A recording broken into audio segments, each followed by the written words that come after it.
Hello, and thank you for watching Community Voice Channel. In tonight's episode, we're going to go over steampunk authors featuring the hero's journey. Let's check it out. Alright, hi guys, my name is Melissa Damon. I'm with these lovely ladies here, and we're going to talk about something called the hero's journey. For anybody that doesn't know it, I figured I would list off the stages of the hero's journey, and it was first brought about that I know of by Joseph Campbell in The Power of Myth. And he did a interview with, I think it was Bill Moyers. I could have this incorrect, but and they talked about how, like, in mythology and some of the greatest stories, there was a path that a hero went on in order to become themselves. And I could talk about it for hours, but what I'm going to do is just kind of give an introduction to it, and then I'm going to talk to our authors about how they use the hero's journey in their individual books.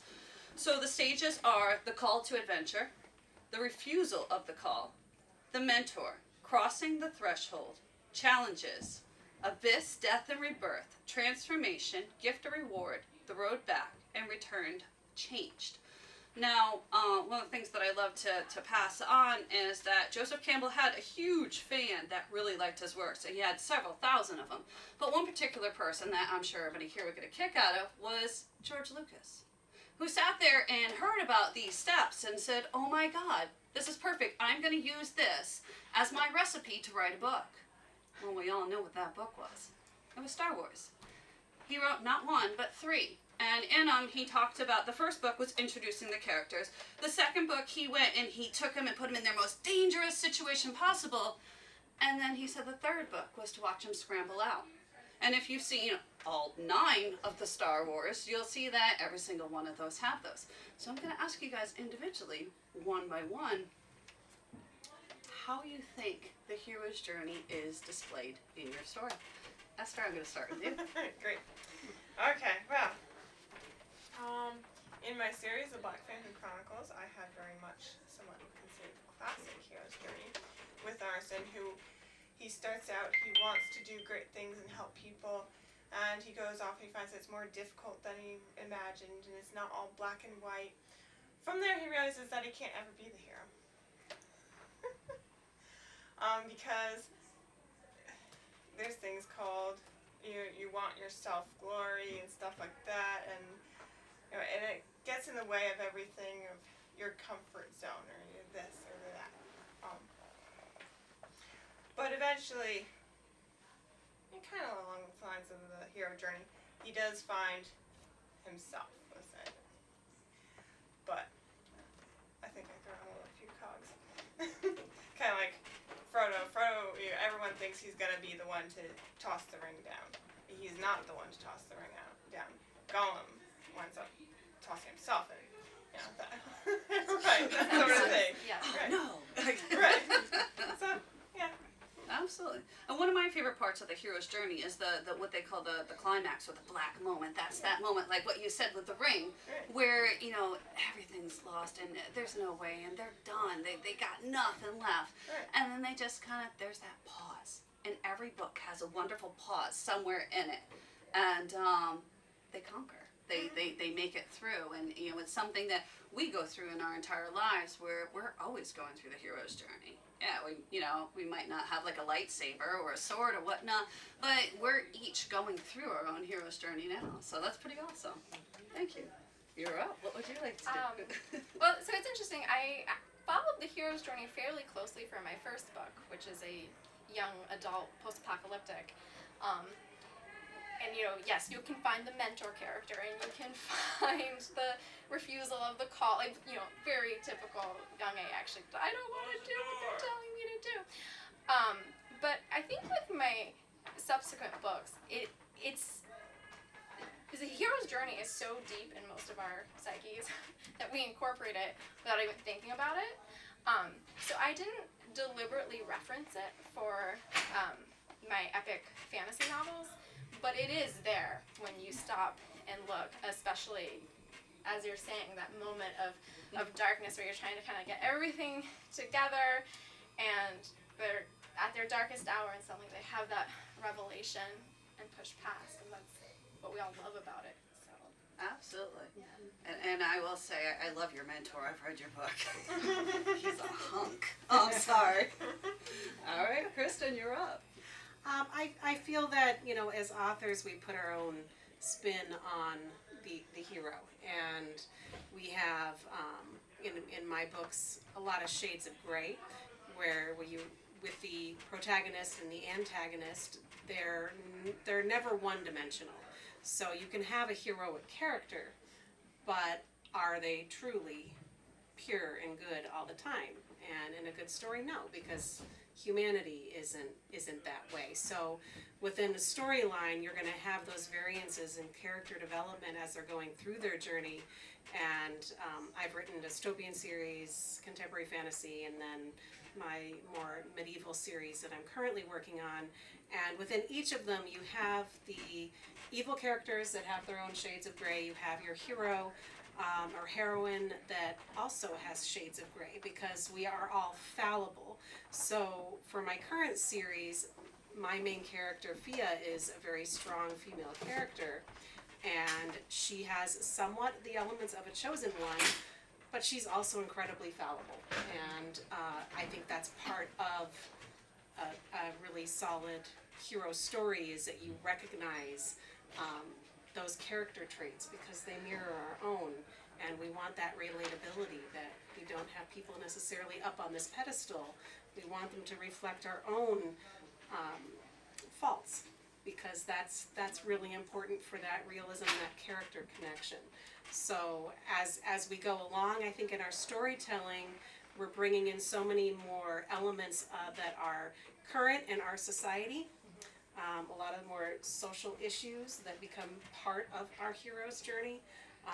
And I think that we add to the layers that started with that basic structure, and then we keep bringing in all of these other pieces and elements of what make people people. And I think you bring up a really good point, in which that, long ago, there was the bad guy that was purely bad, and then you had the good guy that was so good, and then, but the best stories are the ones where there is that gray. I mean, Indiana Jones is afraid of snakes. Superman is, he's a weakness for kryptonite. Hannibal Lecter is a likable guy.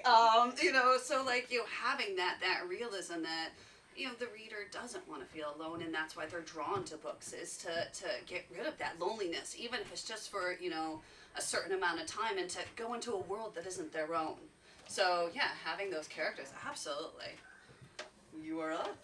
I was gonna say, I have my more contemporary fantasy series, I think, follows, the hero's journey, almost formula, as it were, more to a T, but, I remember in my dystopic YA dark fantasy series, it's following along, and then all of a sudden you get to the last book, and the rug kind of gets pulled out from under you, and you realize you've not been following the hero's journey at all. Because she's not actually the hero. I like that. Absolutely. So I really like it when the switch flips on you too. I like doing that. Absolutely. Well, one of the things that they talk about in the hero's journey is the road of trials that you go through. And one of the things that I find is the hardest trial that most heroes go through, and we've seen it in all of our 80s, fantasy, is they fight themselves somewhere in there, the mirror image. And, for Star Wars, it was, his father. His father was kind of like the mirror image, or himself as a bad guy. For some of the old mythology movies from the 70s and 80s, they would actually fight an actual mirror image of themselves. Back in the days when Professor McGonagall was a very young woman. So I get a kick out of the struggles that they go through, the paths they have to take. Can you guys each tell me one struggle that a character goes through in your story that you feel as though they have growth from? I think for Arneson, is the main character, who always had a very vivid right and wrong point of view, and always wanted to be that person who could do right and would do right. And that if you didn't follow that, it was because you didn't lack a spine.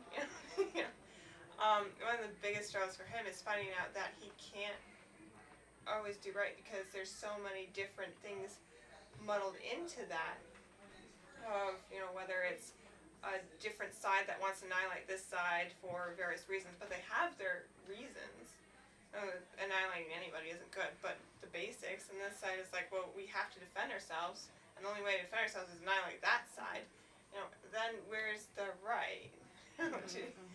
So that conflict of trying very hard to be right and finding that it just doesn't exist is very Yeah, so I'll talk about my most recent book, just came out last week, called Trials of Fire and Rebirth. And the main character is the god of destruction. He was given that title at birth. He hates being the god of destruction. And his solution is to basically not be it. He kind of avoids his worshiper. He doesn't go to his temples. They all get abandoned. And his worshippers start committing worse and worse atrocities in his name. And every time someone's like, you need to deal with this, they're your worshippers, he's like, no, has nothing to do with me, I avoid them. And finally, the big turning point in the novel is he's going back trying to help someone and going through the past, and suddenly he realizes exactly where these legends came from, and it was something he had done, and he has to kind of like own his own actions, even though of course he never intended for them to be burning people alive. He's like, oh, that thing that I did now thousands of years later. So yeah. I'll reference my current series where Fia is a young woman who is trapped between two worlds of men and elves, and she comes into power that she ends up stealing, and that power she uses really in righteous anger. So you look at what's happening to her people and you understand the rage that she feels, but then she ends up crossing a line when she's doing something that she feels is justified. And then it's that reflective piece after of what have I now become in this moment? And is this really the right path? And second guessing and realizing that she traveled down a very dark road because she's fallible, like we all are. I guess I'll reference my YA trilogy, which the main character, Azzy, the trials she goes through, especially in the second book, are more personal. Like, she has to learn how to use her abilities from her mentor figure, but she also has to unravel her own memories and figure out who she is as a person, because she's missing a lot of stuff. And then the third thing I wanted to bring to all you guys is once the hero's journey is complete, in the original, Joseph Campbell's, the hero is supposed to bring something that betters the world. But when it comes to like books and stuff, it's something that they learn, that they bring with them. And I always get a kick. My favorite one to say about this is the Hobbit. When Bilbo Baggins goes on this great adventure, and then he goes back, and he's so changed as a person, and you see it a lot in Lord of the Rings. That change that's in him, that he kind of looks around and he's like, I've grown, but nobody else has, and now he ends up going somewhere else because he doesn't fit in anymore. It's like he shed a skin that isn't there, and I've noticed that with a lot of books and stuff, that the same thing goes on, that the hero has grown, and I'm gonna change that a little bit and say, in one of your books, you can pick any book you want, what is something you want a reader to grow as they go through this journey with you, as they take this hero's journey? What's something you want them to take away from a book? I want them to realize that they can do it. Okay. That a lot of people will have this, they'll start out idealistic or whatever, and then they'll hit this point where like, oh, the world's not like that, and I don't know why I bother. And I can do whatever I want because no one else is going to care anyway. So I kind of want them to walk away feeling like they're not alone, and it actually is worth it to keep trying. That they'll be able to help other people. They'll just keep trying. All right. Also, this most recent book, I was really focused on subjective versus objective truth. You know, I was writing during the pandemic when there was all these conspiracy theories going around and lots of unsubstantiated medical advice. And I was also thinking about how in the world at large, like in terms of political correctness, I think that there is more and more a message of like respect everyone's truth. And obviously these two things aren't quite compatible. Like if people are spreading dangerous misinformation, that's not a truth we want to respect. And yet we do want to respect people's perspectives and their experiences, and even if it's not something we understand, we can still try to be respectful. So this book was really coming to terms with those two things of like, well, when does something true become warped because people are misunderstanding it and speaking about it incorrectly, and when does something that might not be true at first, like it might, you know, like a piece of paper, if I'm waving around, I'm saying, oh, this is worth $100, and you guys are like, no, it's not. I'm like, yeah, it has 100. Like, but eventually people were like, yes, that is worth $100. It has 100. So, you know, there is a place where like this is something that someone imagined or believed, and now it's true. Like it's all of us are experiencing it. And so, I hope people reading it get to kind of stop and reflect on the truths or non-truths in their life, and just going through and being like, well, how far can I accept things from other people that I don't necessarily understand, but I can recognize their way of being, and how much do I need to push myself forward and be brave because I know that they're saying something that's unsafe to someone else or cruel or etc. Yeah. I'll reference my dystopian duology. I had started writing that when I was writing a graduate course in environmental education, and that's when the seedling of the idea came. And it wasn't until I read an article 5 years later in 2017 about Cape Town running out of water in April 2018, and this was not fiction. That actually didn't happen. They were able to mitigate. They had severe water restrictions, but it was at that point that was the impetus to finish the book, and the reason was these were environmental issues that are important. So I did an incredible amount of research, not only for that graduate course, but also for the book itself, and the prologue is really what we're living now. So I'm not trying to be prophetic in the book, but I think books are, like yours, a way to open up a conversation and a way to raise awareness. So it's not preachy, but there's elements of realism and ways that we can connect. So that particular series and my standalone Rise of Gaia are all based on the fact that we have environmental issues that we need to be aware of and that we need to think of future, because that's the whole basis of the dystopian story, is if people paid attention to what was going on and they took the steps that they needed to, then it would have affected her future, my main character's future, and her reality would not be what it was if people had done the right thing. So my overarching message, both in the dystopian and in Rise of Gaia, the contemporary fantasy, is that we are all part of the solution.